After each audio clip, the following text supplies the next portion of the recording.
अभी तो नाम भी नहीं रटेंगे हम लोगों को। उसमें ये आ गया कि इंटीग्रिटी एंड सोवरेंटी और इंडिया के अगेंस्ट यदि कोई भी एजिटेशन होगा तो उसमें FIR दर्ज होगी और उसमें आजीवन कारावास तक की सजा होगी।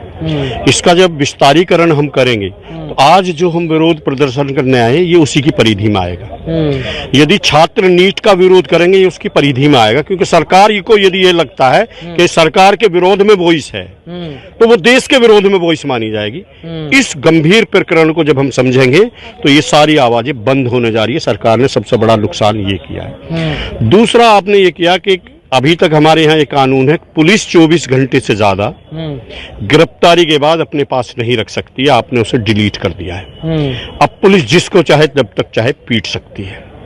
कोई मैंडेटरी प्रावधान थे वो आपने हटा दिए। ये बड़ा गंभीर है और आम आदमी के जो अधिकार है उन पर बहुत जबरदस्त कुठाराघात है। इसके अलावा एक और होता था, पहले 15 दिन में 187 है ये धारा जो नई है कि पहले 15 दिन में ही पुलिस कस्टडी रिमांड ले सकती है। उसे ऐसे मैं थोड़ा हल्का समझा दूं, थाने से जब मजिस्ट्रेट के यहाँ लाते हैं तो वहाँ रिमांड चेंज होता है, वो जुडिशियल रिमांड कहते हैं, न्यायिक रिमांड, वो जेल चला जाता है। इस बीच में पुलिस को लगता है हमें कुछ जानकारी करनी है तो उन्हें रिमांड पे ले सकती है।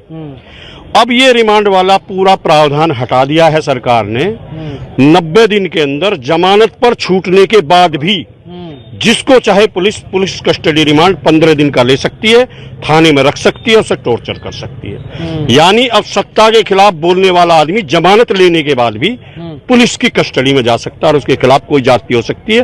पूरी दुनिया में ये कानून कहीं लागू नहीं है। पूरी दुनिया में कहीं लागू नहीं है।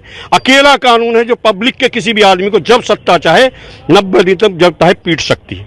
दूसरा, आपने कई चेंजेस ऐसे किए हैं कि पूरे कानून का डिजिटलाइजेशन हम करने जा रहे हैं। 80 करोड़ आदमी जहां भूखे मरते हों, कंप्यूटर है उनके पास, कैसे चलाएंगे डिजिटलाइजेशन? फोन है उनके पास।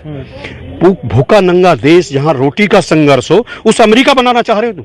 पर कैपिटा इनकम तुम्हारी कितनी है? खाने की रोटी तुम्हारे पास नहीं है और तुम बात करते हो हम देश को आधुनिक बनाने जा रहे हैं। तो 98% जनता को कानून से काटने की तैयारी है सरकार की। ना उन पर कुछ बोलना आएगा ना कुछ करना आएगा। और एक सबसे बड़ा परिवर्तन जो किया है, 7 साल तक की सजा जिन अपराधों में होगी वो SO की मर्जी पर डिपेंड होगा। रिपोर्ट चाहे तो दर्ज करे, चाहे तो रिपोर्ट दर्ज नहीं करेगा। वो कह देगा मैं अभी मामले की जांच करा रहा हूं। और उस 7 साल में बलात्कार का केस भी आता है, उस 7 साल में SC ST का उत्पीड़न भी आता है, उस 7 साल में चाहे आपका सिर फटा हुआ हो, चाहे आपके कंधे और हड्डियां टूटी हुई हो, वे सब उसकी परव्यू में आते हैं।